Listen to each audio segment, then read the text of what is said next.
ورحمة الله وبركاته. إن الحمد لله نحمده ونستعينه ونستغفره ونعوذ بالله من شرور أنفسنا ومن سيئات أعمالنا. من يهده الله فلا مضل له ومن يضلل فلا هادي له. وأشهد أن لا إله إلا الله وحده لا شريك له، وأشهد أن محمدا عبده ورسوله. يا أيها الذين آمنوا اتقوا الله حق تقاته ولا تموتن إلا وأنتم مسلمون. يا أيها الناس اتقوا ربكم الذي خلقكم من نفس واحدة وخلق منها زوجها وبث منهما رجالا كثيرا ونساء، واتقوا الله الذي تساءلون به والأرحام إن الله كان عليكم رقيبا. يا أيها الذين آمنوا اتقوا الله وقولوا قولا سديدا يصلح لكم أعمالكم ويغفر لكم ذنوبكم، ومن يطع الله ورسوله فقد فاز فوزا عظيما. أما بعد، فإن أصدق الحديث كلام الله تبارك وتعالى، وخير الهدي هدي محمد صلى الله عليه وعلى آله وسلم، وشر الأمور محدثاتها، فإن كل محدثة بدعة وكل بدعة ضلالة وكل ضلالة في النار. معاشر المسلمين والمسلمات رحمكم الله. Alhamdulillah, pada malam hari ini Allah Subhanahu wa Ta'ala yang senantiasa melimpahkan kepada kita rahmat dan karunia-Nya sehingga kita masih dapat berkumpul dalam kajian rutin kita yang membahas salah satu dari kitab-kitab salaf, yaitu Sahihul Adabil Mufrad, hadis-hadis dan asar-asar yang sahih yang menjelaskan tentang adab-adab dan akhlak yang diajarkan oleh Nabi kita, suri tauladan kita, Muhammad ibn Abdullah sallallahu alaihi wa ala alihi wasallam. Dan pada pertemuan sebelumnya kita telah menjelaskan tentang tercelanya memberi pujian kepada seseorang apabila pujian tersebut menyebabkan orang itu sombong atau menimbulkan ujub, tajabbur, lupa diri, sehingga dia membanggakan dirinya dan merendahkan yang lain. Ini adalah perkara yang tercela, dan atas hal inilah Rasulullah SAW memberi peringatan kepada umatnya untuk menjauhi sifat selalu memberi pujian kepada orang lain. Iyyakum wat-tanaduh fa innahu dzabh. Hendaknya kalian menjauhi sikap selalu memuji, karena itu adalah merupakan pembelian. Ini kamu seperti menyembelih saudaramu sendiri. Kamu seperti membinasakan saudaramu sendiri, yang menyebabkan dia bangga terhadap dirinya dan merendahkan yang lain, sehingga menimbulkan sifat-sifat yang tercela. Namun apabila seseorang memberikan pujian kepada orang lain dan dia mengetahui bahwa orang ini adalah orang yang tidak suka dipuji, dan apabila dia diberi pujian maka dia merasa aman dari sifat-sifat yang tercela yang disebutkan, maka demikian diperbolehkan. Sebagaimana Rasulullah Shallallahu Alaihi Wasallam memberi pujian kepada sahabat-sahabat beliau yang mulia, Abu Bakar Siddiq, Umar bin Khattab, dan sahabat-sahabat yang lainnya, menunjukkan yang demikian diperbolehkan apabila kita melihat bahwa yang dipuji ini bukan orang yang dikhawatirkan dia akan menjadi orang yang lalai, dia dikenal sebagai orang yang rendah diri, tidak senang dengan pujian, maka yang demikian Allah Ta'ala alam diperbolehkan. Kemudian kita melanjutkan ke bab yang berikutnya. Berkata Imam Abu Abdullah Muhammad bin Ismail bin Ibrahim bin Al-Mughirah bin Bardizbah al-Ju'fi maulahum al-Bukhari rahimahullahu ta'ala, babun yahsi fi wujuhil maddahin. Boleh disebut yahsi atau yuhsa, yahsi atau yuhsa. Yahsi fi wujuhil maddahin, bab seseorang boleh menaburkan di wajah-wajah al-maddahin. Al-maddah, sebagaimana kita sebutkan sebelumnya bahwa al-maddah merupakan bentuk yang menunjukkan berlebih-lebihan, mubalaghah, yang melebihi dari kadar biasanya, bentuk fa'al, asalnya dari kata madih. Madih itu artinya orang yang memuji. Al-maddah yang dimaksud adalah orang yang suka memberi pujian, orang yang suka memberi pujian. Bahkan dia menjadikan sifat ini, suka memberi pujian kepada orang lain, sebagai jalan untuk mencari rezeki. Seakan-akan itu sudah menjadi pekerjaan dia untuk mencari nafkah. Maka dia melakukannya dengan cara memberi pujian kepada seseorang, dan ini tentu merupakan perkara yang tercela, dan ini merupakan kebiasaan orang-orang yang mutajalli, orang-orang yang suka menjilat di hadapan para penguasa, memuji penguasa, memuji orang-orang yang berduit, dengan tujuan agar kemudian dia mendapatkan hasil dari pujian tersebut.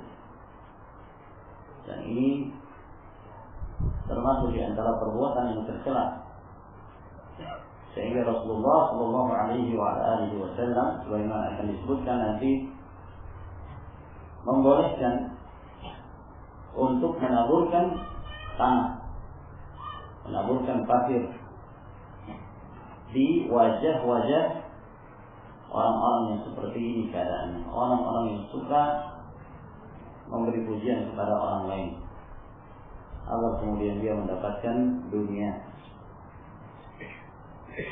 An Abi Ma'mar qala, dari Abu Ma'mar radhiyallahu ta'ala anhu, beliau berkata,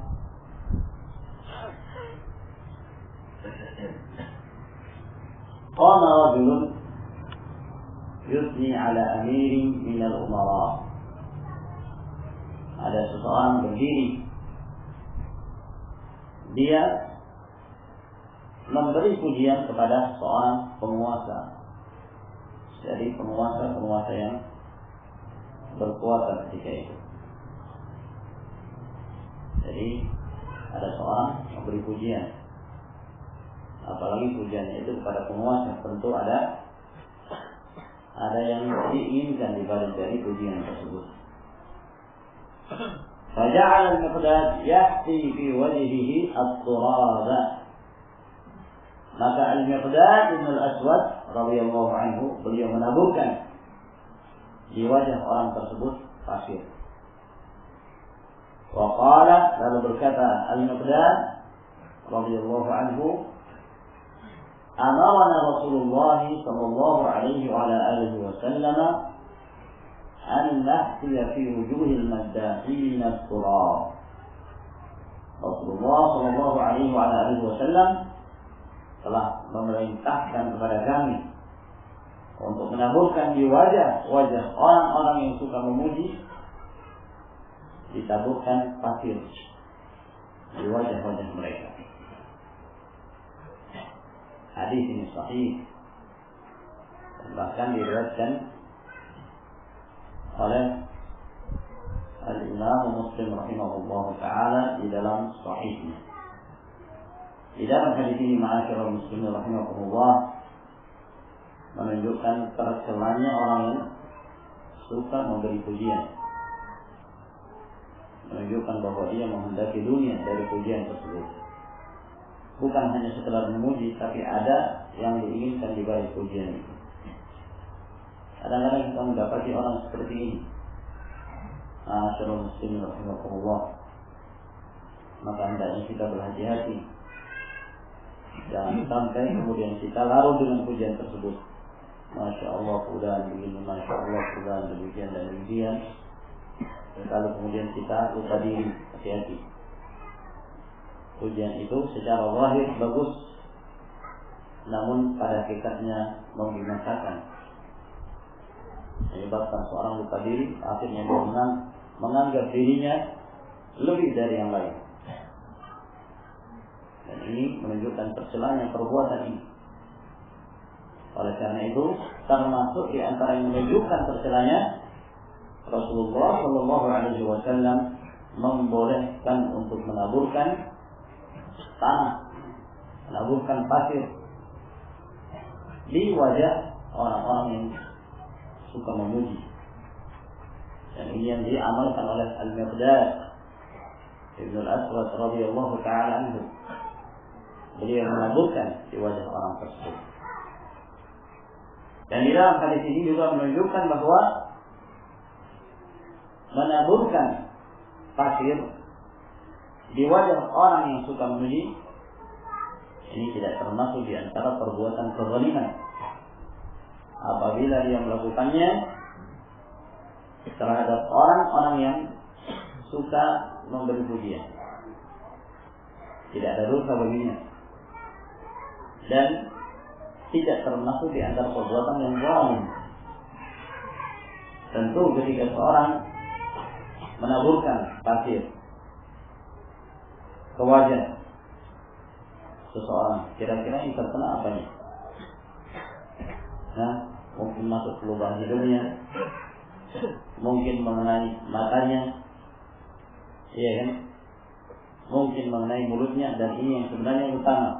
Tujuannya adalah untuk menaburkan pasir di mulutnya, sebagaimana akan kita jelaskan nanti pada hadis yang berikutnya. Sebab mulut inilah yang menjadi sumber keluarnya pujian-pujian yang tercela. Dan ini tidak berdosa seorang. Dan tidak dikatakan bahwa orang ini akhlaknya jelek, suka menaburkan pasir pada orang yang suka memberi pujian itu misalnya.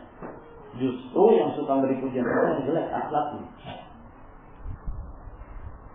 Meskipun terjadi perselisihan di kalangan para ulama tentang apa yang dimaksud menaburkan pasir di wajah orang-orang yang suka memuji.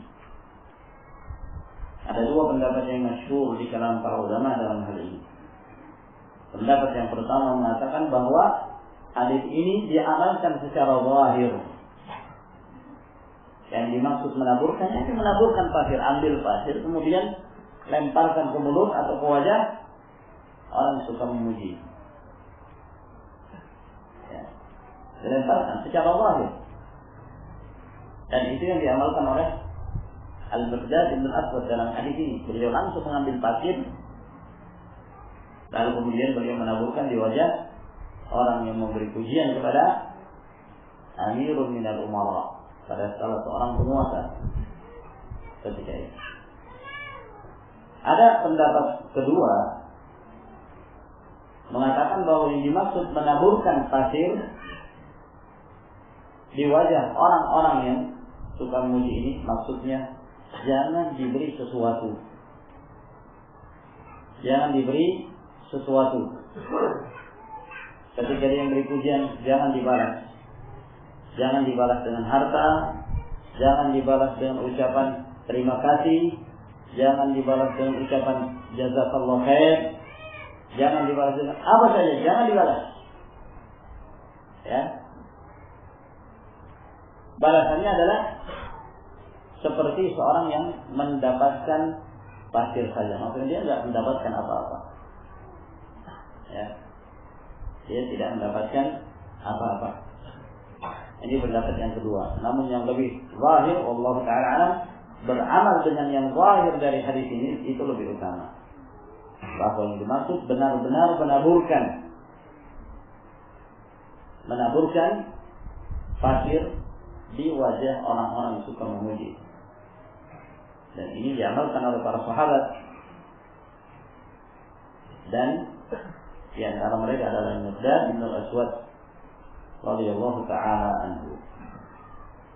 Dan di dalam hadis ini juga ada faedah bahwa orang yang suka memuji dibalas dengan yang bertolak belakang dengan keinginannya dan dengan niatnya. Dibalas dengan sesuatu yang bertentangan dengan apa yang dia inginkan. Dia menginginkan rezeki, maka tidak diberikan rezeki. Dia menginginkan harta, maka tidak diberikan harta. Tapi yang diberikan adalah pasir yang ditaburkan ke wajahnya. Ini yang disebut oleh para ulama umila binaqidhi qasdihi. Bahwa orang seperti ini disikapi yang berlawanan dengan apa yang menjadi kehendaknya. Dia ingin harta, dia tidak mendapatkan harta. Dia ingin sanjungan, dia tidak mendapatkan sanjungan. Dia menginginkan kedudukan, dia tidak mendapatkan kedudukan. Disebabkan karena dia melakukan perbuatan yang tercela di dalam syariat. Dan di dalam hadis ini juga menjelaskan kepada kita bahwa para sahabat mereka adalah orang-orang yang bersungguh-sungguh dalam mengamalkan dalil. Apa yang mereka dengarkan dari Rasulullah SAW, maka mereka berusaha untuk mengamalkannya. Seperti Al-Miqdad, begitu beliau mendengarkan bahwa Nabi SAW memerintahkan untuk menaburkan pasir di wajah orang-orang yang suka memberi pujian, maka beliau langsung mempraktekkannya. Ini menunjukkan kemuliaan para sahabat. Mereka adalah orang-orang yang bersungguh-sungguh dalam mengamalkan syariat. Apa yang mereka ketahui dari ilmu, maka mereka berusaha untuk mengamalkannya. Dan di dalam hadis ini juga pentingnya seseorang ketika beramal hendaknya menyertai amalannya dengan dalil. Oleh karena itu Al-Miqdad radhiyallahu anhu ketika beliau menaburkan pasir di wajah orang suka memberi pujian tersebut, dia tidak mengatakan, nah ini kehendak saya sendiri, tidak. Ini menurut saya, tidak. Tapi beliau mengatakan Rasulullah SAW yang memerintahkan kamu. Jadi beramal dengan dalil. Dan ini penting, ma'asyiral muslimin rahimakumullah. Hendaknya kita berusaha untuk mengikat setiap apa yang kita amalkan dengan dalil. Apa saja yang kita amalkan. Jika memungkinkan dimulai dari bangun tidur sampai tidur kembali, kita berusaha aktivitas kita yang kita amalkan itu selalu berjalan bersama dengan dalil. Sampai kata para ulama ussalaf, in istata'ta alla tahukka ra'saka illa bi atharin fa'al. Jikalau kamu mampu untuk tidak menggaruk kepalamu kecuali dengan dalil, lakukan. Mau menggaruk kepala apa dalilnya? Ya. Ini penting. Mau mengamalkan sesuatu, lalu mengingat apa dalilnya? Apa dalilnya? Keluar masjid, ya, dimulai dengan kaki kiri, masuk masjid dimulai dengan kaki kanan, apa doanya dan seterusnya. seorang berusaha untuk berjalan bersama dengan dalil. Dan ini merupakan salah satu bentuk seorang hamba yang menjadikan Rasulullah SAW sebagai uswatun hasanah. Sebab Rasulullah itulah yang mengaplikasikan Al-Quranul Karim. Kata Aisyah radhiyallahu anha, kana khuluquhul Quran. Akhlak Nabi SAW itu Al-Quran. Artinya, apabila seorang hendak melihat gimana cara mengaplikasikan Al-Quran Karim dalam kehidupan, lihat bagaimana Rasulullah SAW dalam beramal. Itulah Al-Quran Karim. Tentunya kita telah jauh dari zaman Rasulullah. Kita tidak bertemu Rasulullah, namun beliau meninggalkan warisan ilmu kepada umat ini. Maka dengan cara melihat hadis-hadis Nabi SAW, maka seorang bisa mengikuti dan mencontoh Rasulullah SAW. Kemudian hadis yang berikutnya, an Atha bin Abi Rabah, dari Atha bin Abi Rabah, anna rajulan kana yamdahu rajulan 'inda Ibn Umar, bahwa ada seseorang dia memberi pujian kepada orang lain di dekat Abdullah bin Umar radhiyallahu anhuma. Faja'ala Ibn Umar yahsu turaba nahwa fihi, maka Abdullah bin Umar pun menabur pasir ke arah mulut orang ini, orang yang suka memberi pujian. Jadi kalau tadi Al-Miqdad bin Al-Aswad yang mengamalkan, hadis yang berikutnya ini Abdullah bin Umar radhiyallahu anhu yang mengamalkannya. Mengamalkan secara zahir hadis ini, yaitu menaburkan pasir ke arah mulut orang yang suka memberi pujian. Kenapa kok ke arah mulut? Sebagaimana kita sebutkan, karena mulut ini menjadi sumber pujian tersebut. Sehingga beliau pun mengarahkan ke mulut orang ini. Wa qala, sambil beliau mengatakan, qala Rasulullah sallallahu alaihi wa alihi wasallam. Telah bersabda Rasulullah sallallahu alaihi wa alihi wasallam, "Idza ra'aitumul maddahina fahsu fi wujuhihim at-turab." Apabila kalian melihat orang-orang yang suka memberi pujian, maka tebarkan di wajah-wajah mereka itu tanah atau pasir. Dalam riwayat yang lain, fi afwahihim at-turab, tebarkan di mulut-mulut mereka itu pasir. Hadis ini sahih. Kita melihat ada kesamaan antara hadis yang pertama dengan hadis yang kita bacakan dalam hal sikap para sahabat. Miqdad bin Al-Aswad mendengarkan seseorang memberi pujian kepada seorang penguasa, maka Miqdad menaburkan pasir ke wajah.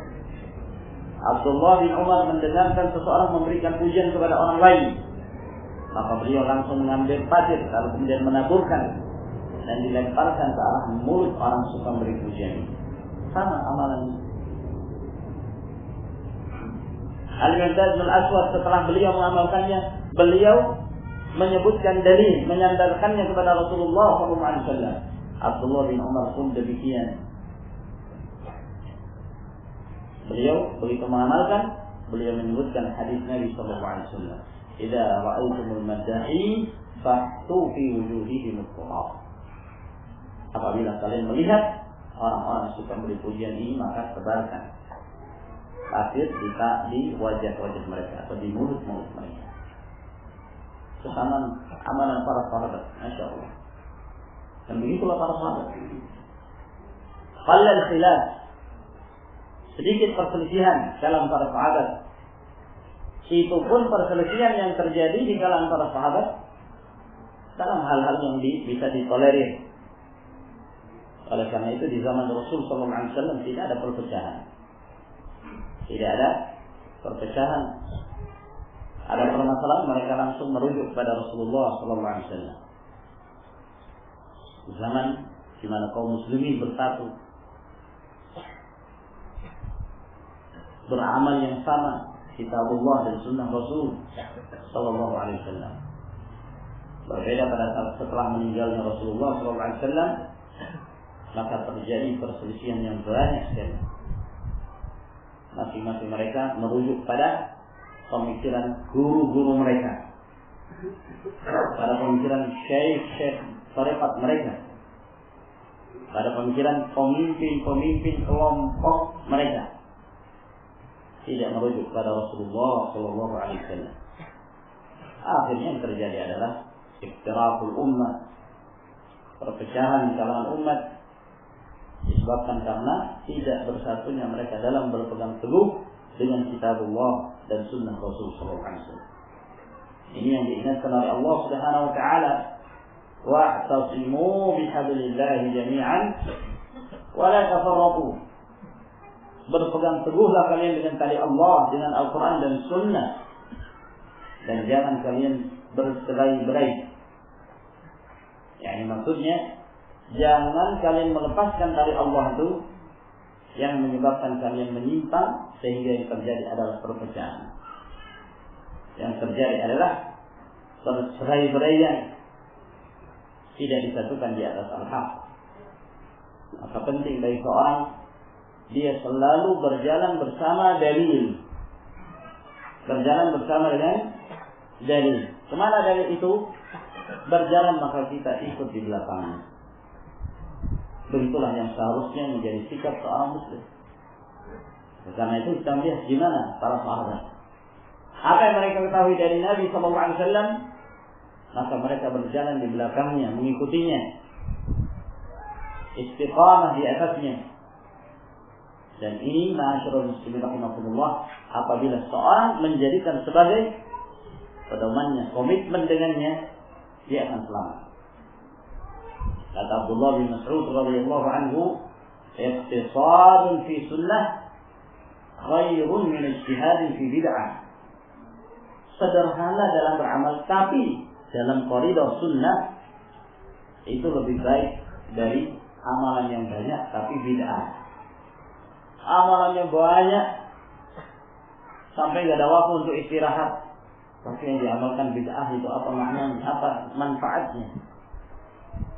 Man 'amila 'amalan laysa 'alaihi amruna fa huwa raddun.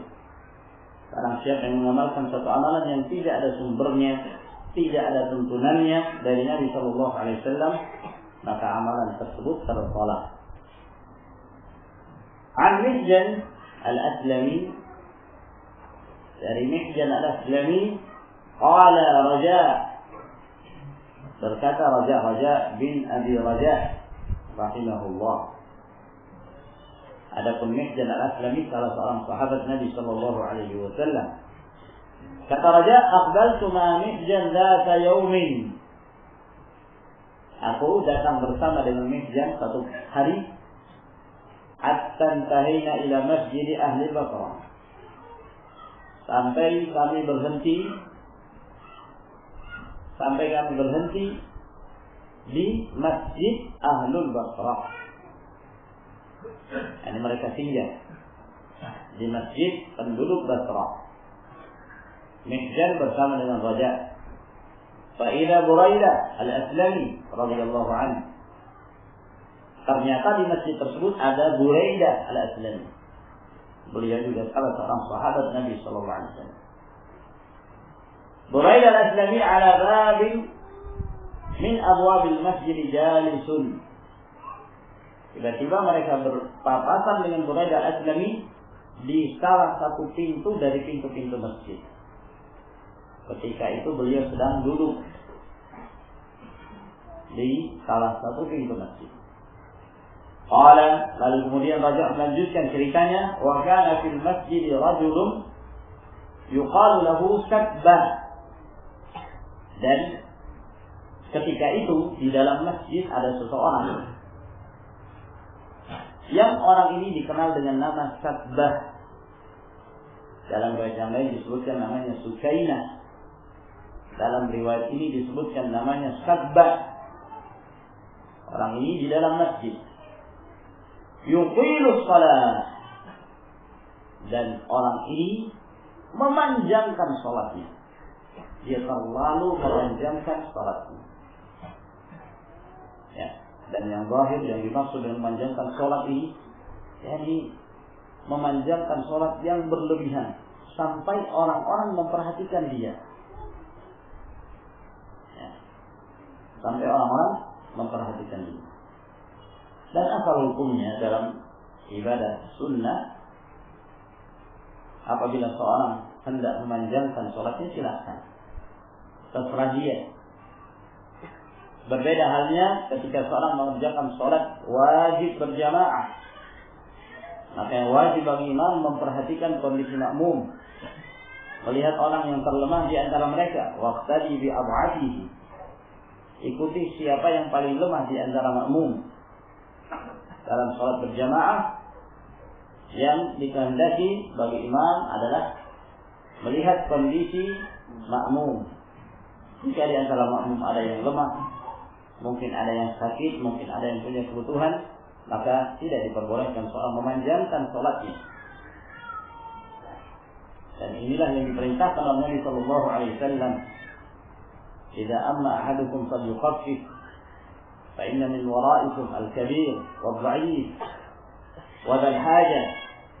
Apabila salah seorang kalian menjadi imam, memimpin kaum muslimin, hendaknya dia meringankan sholatnya, karena sesungguhnya di belakang mereka itu ada orang yang sudah tua, ada orang yang sakit, ada orang yang punya kebutuhan.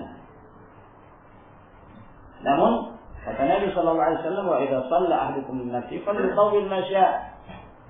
Apabila salah seorang kalian sholat sendiri, maka dia panjangkan sekehendaknya. Dia panjangkan sekehendaknya, karena dia tidak berhubungan dengan yang lain. Dia lebih mengetahui kondisinya, dia lebih mengetahui dirinya sendiri. Namun apabila dia memanjangkan sholat dengan memanjangkan yang berlebihan, dan dia terlalu memaksakan dirinya, maka ini menjadi sesuatu yang tercela. Ini menjadi sesuatu yang tercela. Jika dia memaksakan diri, berbeda antara seorang yang dia merasa nikmat dengan sholatnya. Utsman bin Affan radhiyallahu ta'ala anhu, diriwayatkan oleh Abu Bakar bin Abi Syaibah dalam Musannaf, beliau pernah mengerjakan sholatul lail 1 rakaat mulai dari ba'dal isya hingga mendekati fajar. Mulai dari ba'dal isya hingga mendekati waktu subuh. Ya, sholat sendiri. Nah, ma'asyiral muslimin rahimakumullah, kenapa dia merasa nikmat dengan Al-Quran? Satu Al-Quran beliau habiskan pada malam itu. Nah, tapi kalau seorang terlalu memaksakan diri sampai ngantuk pun dia paksakan dirinya, maka ini menjadi sesuatu yang tercela. Dalam hadis yang diriwayatkan oleh Imam Bukhari, suatu ketika Nabi Sallallahu Alaihi Wasallam masuk ke dalam masjid, lalu beliau melihat ada tali yang dipasang antara dua tiang. Kata Rasulullah, ada apa ini? Tali apa ini? Para sahabat mengatakan, ini tali miliknya Zainab. Ya, dia apabila hendak mengerjakan sholatul lail dan dia dalam keadaan mengantuk, maka dia bersandar di tali itu supaya tidak jatuh. Ini terlalu memaksakan diri. Maka Rasulullah Sallallahu Alaihi Wasallam melarang. Lu wajibkan ahdukum fi nasyatin. Hendaknya salah seorang kalian sholat ketika dia dalam keadaan gesit, dalam keadaan bersemangat, tidak dalam keadaan mengantuk. Nah, ma'asyiral orang ini terlalu memanjangkan sholat sehingga jadi bahan perhatian. Falamma intahayna ila babil masjid wa alaihi burdah wa kana Buraidah sahiba mizahat. Dan tatkala kami berhenti di pintu masjid, dan di pintu masjid tersebut ada kain, dan Buraidah al-Aslami ini dikenal sebagai seorang yang sahibu mizahat, orang yang suka bergurau, orang yang suka bercanda. Beliau Dan masalah bercanda ini sudah pernah kita bahas, bahwa asal hukum bercanda boleh. Rasulullah Shallallahu Alaihi Wasallam diriwayatkan dari beliau bahwa beliau bercanda dalam beberapa riwayat, bercanda dengan anak-anak, bercanda dengan bahkan nenek-nenek. Ya, ada seorang nenek datang kepada Rasulullah Shallallahu Alaihi Wasallam mengatakan, wahai Rasulullah, ya, doakan aku kepada Allah agar aku masuk ke dalam surga. Kata Nabi Shallallahu Alaihi Wasallam, nenek tidak akan masuk ke dalam surga. La tadkhulul jannata ajuz, nenek-nenek tidak akan masuk ke dalam surga. Pulang dia nangis. Pulang nangis dia. Kata Rasulullah Shallallahu Alaihi Wasallam, sampaikan kepada dia bahwa memang tidak ada orang masuk surga dalam kondisi nenek-nenek. Soalnya kalau masuk surga kembali menjadi muda. Ya. Nah, ini bentuk mizah, candaan Nabi Shallallahu Alaihi Wasallam. Namun jika Rasulullah Shallallahu Alaihi Wasallam bercanda, Rasulullah jujur. Ya. Wala aqulu illa haqqa. Aku tidak mengatakan kecuali itu kebenaran. Jadi canda selama dalam batas yang wajar, tidak disertai dengan kedustaan, maka hukum asalnya diperbolehkan. Bahkan para ulama mereka menyebutkan beberapa fawaid, beberapa manfaat dari bercanda tersebut. Di antara faedah tersebut ta'liful qulub. Ya, untuk menyatukan hati-hati. Kalau setiap bertemu kaku juga kan jadi enggak pernah senyum, enggak ada candaan, jadi kayak apa ya? Majelis itu jadi enggak hidup kan gitu. Dan di antara manfaatnya tahaqqul inbisar, agar kemudian seorang tersenyum kepada saudaranya.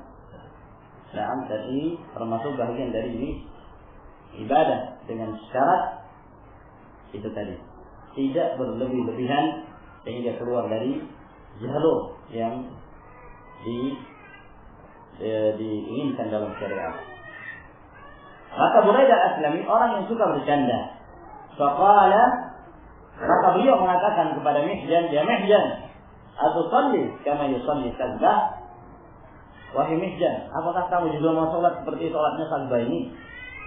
Maka kamu datang ke masjid dalam keadaan Sa'bah ada di dalam, sholatnya panjang sekali.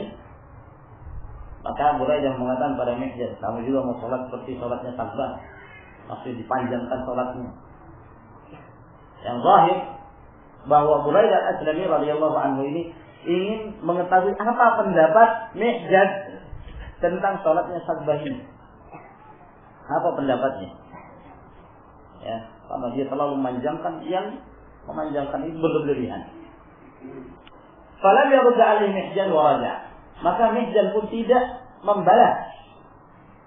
Ya, tidak membalas ucapan Buraidah, dan beliau kembali. Qala Mihjan, kemudian setelah itu Mihjan berkata. Jadi beliau hendak mengisahkan ada satu kejadian beliau bersama Rasulullah SAW, dan pada saatnya ini adalah jawaban dari apa yang menjadi pertanyaan Buraidah Aslami. Berkata Mihjan, inna Rasulullah sallallahu alaihi wasallam akhadha biyadi. Sesungguhnya Rasulullah sallallahu alaihi wasallam satu ketika beliau mengambil tanganku. Dan ini merupakan bentuk tawadhu'nya Nabi alaihi wasallam. Beliau terkadang bersama dengan para sahabat, beliau mengambil tangannya. Dan terkadang beliau memegang pundaknya. Ini baiknya Rasulullah sallallahu alaihi wasallam dalam bersahabat dengan para sahabatnya, ya, menunjukkan bahwa seorang boleh, ya, apalagi untuk semakin memperakrab dengan memegang tangannya. Ini termasuk di antara sunnah Nabi Shallallahu Alaihi Wasallam. Fantalaqna namshi hatta sa'adna Uhudan. Maka kami pun berangkat, ini bersama Rasulullah, dan berjalan sampai kami menaiki Bukit Uhud. Bukit Uhud, bukit yang masyhur di Madinah. Dan bukit ini merupakan bukit terbesar. Dan bukit inilah yang dikatakan oleh Nabi sallallahu alaihi wasallam, "Inna Uhudan jabalun yuhibbuna wa nuhibbu." Sesungguhnya bukit Uhud ini adalah bukit yang kami mencintainya dan dia juga mencintai kami. Jadi bukit pun punya perasaan cinta. Ya, benda-benda mati jangan dianggap bahwa benda mati tersebut mati tanpa ada pengaruh sama sekali. Suatu ketika bukit itu bergetar, bukit Uhud itu bergetar ketika Rasulullah SAW naik bersama dengan Abu Bakar As-Siddiq, bersama dengan Umar, bersama dengan Utsman. Sehingga Nabi SAW mengatakan, "Utsbut ya Uhud, tenang kamu hai Uhud." Maka tenanglah bukit Uhud itu. Menunjukkan bahwa benda-benda mati pun pada hakikatnya mereka punya perasaan. Pernah suatu ketika di Makkah ada batu, yang batu ini kalau Nabi lewat, batu ini suka menyampaikan salam kepada Rasulullah sallallahu alaihi wasallam. Dia mengatakan kepada Rasulullah, "Assalamualaikum." Padahal dia adalah batu. Karena suatu ketika Rasulullah sallallahu alaihi wasallam memegang beberapa kerikil. Ya, dan di dekatnya ada beberapa sahabat, ada Abu Bakar As-Siddiq, ada Umar. Dan terdengar dari kerikil itu suara bertasbih. Mengatakan subhanallah, subhanallah, subhanallah. Ya. Ketika kerikil dipindahkan ke tangan Abu Bakar As-Siddiq, Abu Bakar dan para sahabat yang lain juga mendengar, masih dalam keadaan bertasbih kerikil ini. Pindah ke tangan Umar, masih dalam keadaan bertasbih. Benar apa yang difirmankan oleh Allah Subhanahu wa taala, "Wa in min syai'in illa yusabbihu bihamdihi, walakin la tafqahuna tasbihahum." Tidak ada satupun yang ada di bumi ini melainkan mereka bertasbih, namun kalian tidak paham bagaimana mereka bertasbih. Bagaimana mereka bertasbih? Benda-benda mati, ma'asyiral muslim, mereka bertasbih, memuji Allah, memuliakan Allah Subhanahu wa taala. Demikian banyak dari kalangan manusia, mereka tidak pernah memuji Allah. Mereka tidak pernah bertasbih. Sungguh sangat merugi mereka. Ini ma'asyiral rahimakumullah. Hatta fa'adna Uhudan, sampai kemudian kami naik ke bukit Uhud. Fa asyrafa 'ala al-madinati fa qala, maka beliau pun ketika naik ke bukit Uhud, maka beliau melihat ke kota Madinah. Jadi kalau sudah naik ke bukit Uhud itu lihat seluruh kota Madinah. Dan Nabi SAW setelah beliau berada di atas, maka beliau melihat ke arah kota Madinah. Namanya masih panjang ya. Sementara waktu Isya sudah masuk. Gimana ini? Kita potong aja dulu ya. Insyaallah kita lanjutkan nanti di pertemuan yang berikutnya. Kita sampai ke bukit Uhud. Ya. Insyaallah kita lanjutkan di pertemuan yang akan datang. والله تعالى الصواب وآخر دعوانا الحمد لله رب العالمين والسلام عليكم ورحمة الله وبركاته.